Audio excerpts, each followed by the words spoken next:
Hello YouTube, thank you for joining me after such a long hiatus.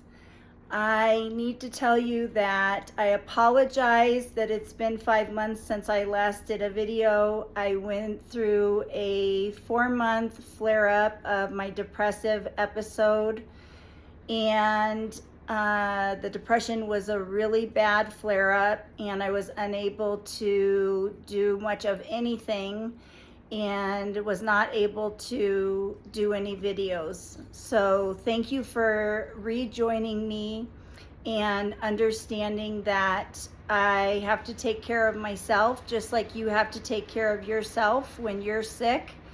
And sometimes that means we just have to stay in the bed for how many ever weeks or days or months that it takes until we get better. And for me, it was a 4-month flare-up. So thank you again for bearing with me. Because of this, today I want to talk about depression. And I have major depressive disorder, and it's a very severe case of major depressive disorder. I struggle immensely, and I have flare-ups that can last months to over a year. And this last flare-up was 4 months long, and it was really a tough one. And I want to talk about that and talk about mental health. For those of you who can relate, this will be a really good video for you to watch. So you all have seen that I've not put out a video in several months, and that depressive episode is the reason why. Today I want to discuss flare-ups and how that affects us, and how do we handle flare-ups when they come. So when I have a flare-up, whether it's physical or mental, it doesn't matter, I give myself a lot of grace, okay? I make sure that my friends and family give me a lot of grace. It is very important to give yourself grace and allow yourself the time that you need to heal.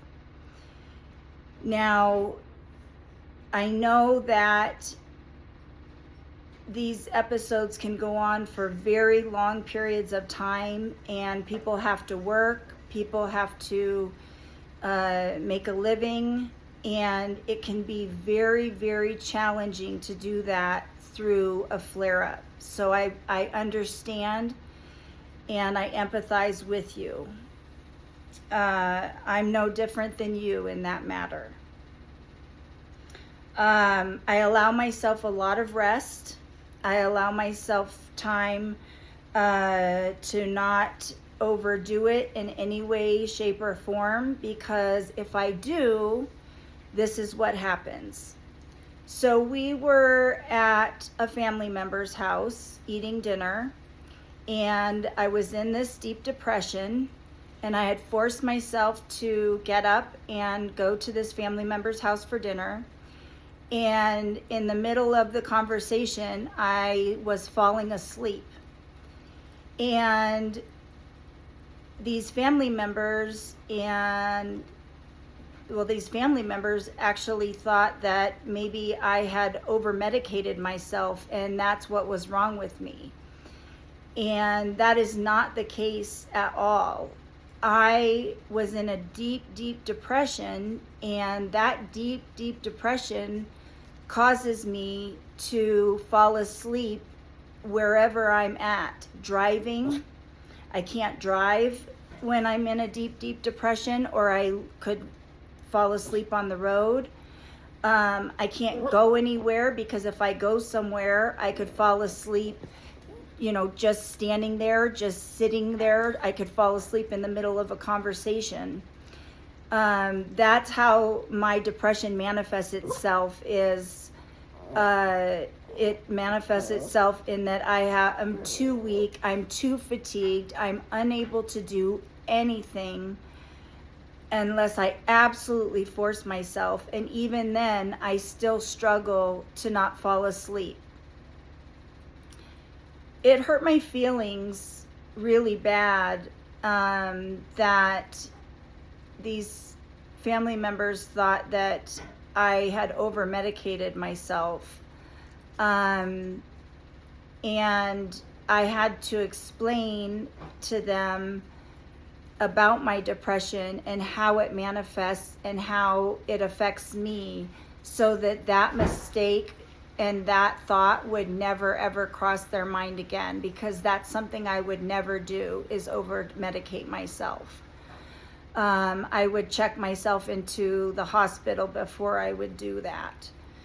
And if any of you struggle with this sort of reaction to either depression or your particular disability, that it makes you fall asleep kind of anywhere willy-nilly, I hope that you talk to your friends and family and let them know that this is a part of your disorder. This is a part of what happens when your disorder flares up, and that way they are not thinking something that is not true about you. People don't really understand how severe depression can be unless they have it, and unless they experience it or have a close family member that experiences it. And even if they have a close family member that experiences it, it can still be hard for them to grasp the idea that you could be sitting there about to put food in your mouth in the middle of a conversation and fall asleep. But it is possible, and it does happen. And that's what happened to me. And so for the remainder of my flare-up, I did not go to any other events, just because I did not want to be in that situation where I would be trying to talk to somebody and I would just fall asleep while I'm talking to them. I've learned over the years that when you push yourself to do things that you're not able to do in a flare-up, it only makes matters worse. It only makes the flare-up worse. It only makes everything worse. So what I do is I surround myself with my creature comforts, okay? So in my case, that's my bedroom and my bed. And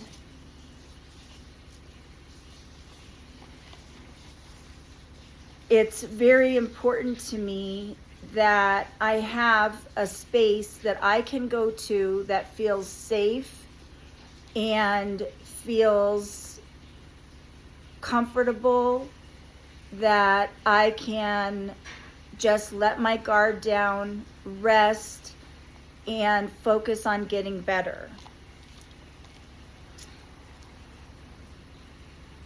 You want to make sure that you're keeping in contact with your friends and family about what you're experiencing, because misunderstandings can happen.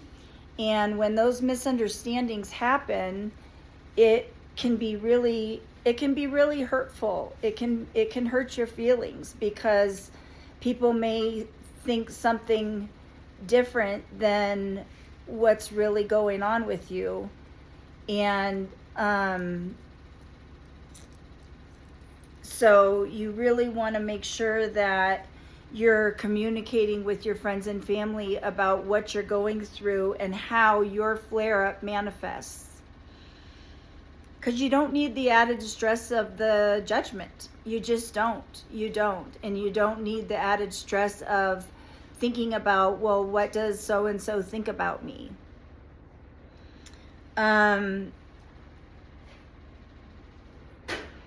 When I have a depressive episode, I struggle to get out of bed. I mean, that's just all there is to it. It's an immense struggle for me to get out of bed. It's an immense struggle for me to stay awake. And just completing my doctor's appointments and working part-time the little bit that I can is greatly affected.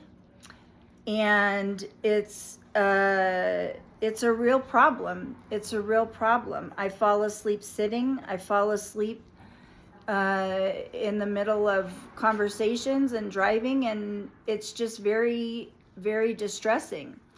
And so, you know, it's very important to me that the people around me know that this is how my flare-ups with depressive disorder manifests. And it's very important to me that they know that I'm not intentionally over medicating myself. I'm not intentionally doing anything. This is just part of major depressive disorder for Christina. And everyone's different. Everyone has their flare-ups manifest differently. So what do we do? What do we do in this situation? Go to your creature comforts. Have a place in your home that feels safe, that feels like you can do what needs to be done. You can do, you know, if you need to sleep, you can sleep. If you need to, you know, just check out, you can check out. All of that can be done. That's what you want. You also want to make sure that you're communicating with friends and family so that there's no misunderstandings and they can respect the flare-up and respect what you're going through and respect that you know best how to deal with your flare-up. You want to make sure that you are making yourself the priority. And I understand that we have obligations, we may have children, we may have grandchildren to take care of. But again, just like when you get on an airplane and they say if anything happens, you put your oxygen mask on first and then you help the people around you. Because if you don't have oxygen on, you can't help anybody else. And the same thing goes with your flare-ups and your disability. If you don't put your own oxygen mask on first, you are not able to help anybody around you or be a part of, you know, things going on around you. So make sure that you take care of yourself first. Take care of that flare-up and put some boundaries around yourself. Let people know, hey, this is what's going on. This is what's happening right now. This is what I need from you. And it may just be that you need to be left alone, and that's okay. Whatever it is that you need to get better, because you can't take care of your children, you can't take care of your grandchildren, you can't take care of your parents or anybody else if you can't take care of yourself. You can only take care of others if you can take care of yourself. So, the most important thing when we have flare-ups and we have things going on in our lives, disabilities and such, that it only makes sense that we take care of us first. And then after we take care of us, then we can work on our other responsibilities, but not before. Depression is a very serious illness that I think people misunderstand quite a bit. They'll say, oh, who isn't depressed? Everybody's depressed. Everybody's got some depression. No, I'm not talking about situational depression that, you know, 1 day or 2 days, you know, out of every 6 months, maybe you feel kind of sad. I'm talking about severe depression, major depression. This is on a whole nother level of depression. This is a depression that affects you so deeply that it affects your physiology, it affects your physical, your mental, every part of your being is affected by this depression. And you need medication to be okay when you're okay. This is the kind of depression I'm talking about. And when you have that type of depression, it really is important that you are aware of your mental status at all times, that you are taking care of your mental status at all times. It is important that we share with our friends and family how we're feeling, what we're going through, so that they may understand, hey, Christina's not doing something she shouldn't be doing. Christina's not, going through something that we don't know about. Christina is going through a depressive episode. And those can get really low and really scary. I've been hospitalized many times for my depression. I was fortunate that I didn't have to go into the hospital this time, but I was this close to having to go in. I was this close to having to go into the hospital, but I was able to take care of myself enough that I was able to stay home and deal with it. Mental health is very important. I often discuss with people, you go to your primary care doctor once or twice a year and you get your physical and you make sure that your physical body is doing okay, your heart is okay, all of that stuff. But we don't go to the doctor or to someone and make sure that our mental is okay, a lot of us. And our mental health is just as important, if not more important, than our physical health. I believe that a good tune-up in the hospital once or twice a year is the best thing for us. Having a therapist is the best thing for us because it helps keep our mental in check. And it helps us to maintain a healthier mental state. And that is the ultimate goal, is to maintain a healthier mental state. And try and limit those flare-ups as much as we can.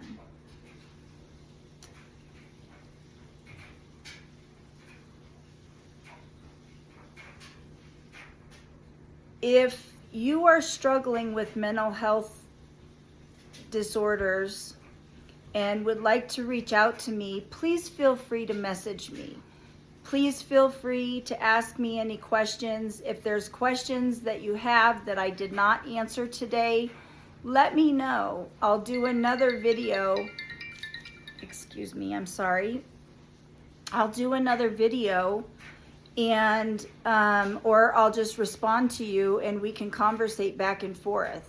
But I want to really put an exclamation point on the end of this sentence, and that is mental health is just as important as physical health.